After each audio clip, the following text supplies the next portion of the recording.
Hello everyone, we're going to go over the unboxing of my Toro Time Cutter Max with the 54-inch deck and the 23 horsepower Kawasaki engine. I bought this at my local Lowe's after looking at a lot of zero-turn lawnmowers, and for me, Toro was kind of the only choice for me. Back in the late 80s and 90s, I ran a landscaping business in Southern California, and all I ran were Toro lawnmowers, and the things were bulletproof. They were two-stroke lawnmowers back then. They don't even make them now because of EPA rules, but anyway, nonetheless, to go with the Toro was kind of a no-brainer for me. So Lowe's delivered this to me on a truck because I wanted one that was brand new, that not everybody had sat on it at the local Lowe's and hit all the knobs and messed with everything. I wanted something that nobody had touched except for me. When they brought it out, it was assembled. It came with a parts bag with a plastic tube to change the oil and a connection to clean the lawnmower deck that fits onto a garden hose. But the seat was completely loose and disconnected from its base. And I think what had happened during transit is these things right here, along with the washers, had vibrated off and fallen down and were tucked behind the fuel tank here. Had to hunt around for them a little bit.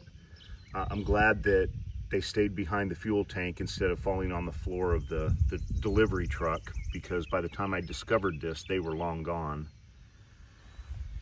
Got that all put together, and the cable here that keeps the seat from going completely forward.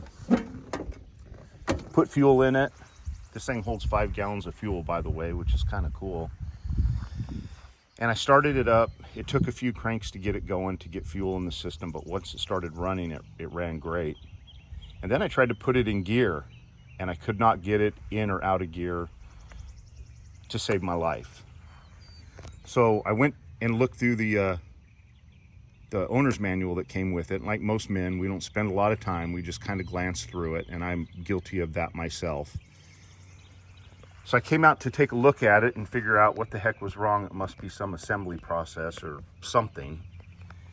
And I found this label on the back side here, which basically, it doesn't say anything, but it's got some displays that basically tell me that there's some pins underneath it or around here that if you pull them out or push them in, it either puts this unit in neutral or makes it where you can drive it.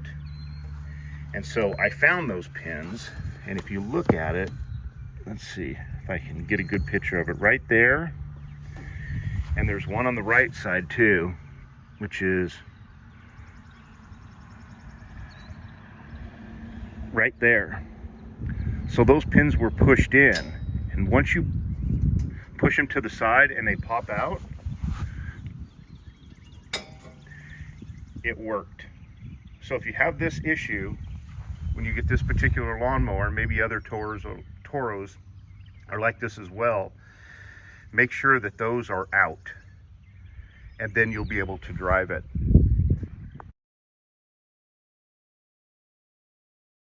Well, I'm in northern Alabama, and I have over 3 acres here, a lot of grass, and it performed very, very well. I've never operated a zero-turn mower, so I would suggest that if you buy one and you're unfamiliar with it, get it in an open area and get used to it first.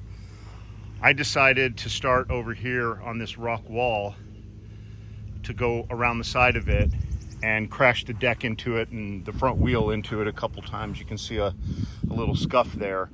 So I wasn't too smart about that. But anyway, while I was operating it, about a third of the way through, the seat was loose.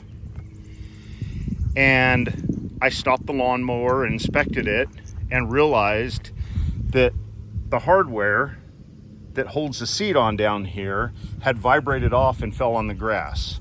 So it was a miracle that we were able to find these 2 pieces and then one washer. The other washer, I don't know, like trying to find a needle in a haystack out here. But anyway, Toro engineers, if you're listening, I think you can do a little bit better than these things for a seat adjuster. I'm going to put some lock washers on them, and hopefully that will do the trick and keep a close eye on it. But overall, for the first time in mowing 3 acres, it used quite a bit of fuel, which I'm not surprised by. It took me about 2.5 hours to do all of this, but actually it performed very well. I'm very happy with it. But again, I just want to reiterate, if you get one of these and you're not familiar with them, go take some time to get used to the controls, because they are very, very touchy. Yeah, you barely move it one way and it's turning on you. So, but pretty cool machine, worked very well. I hope this helps everybody. Bye-bye.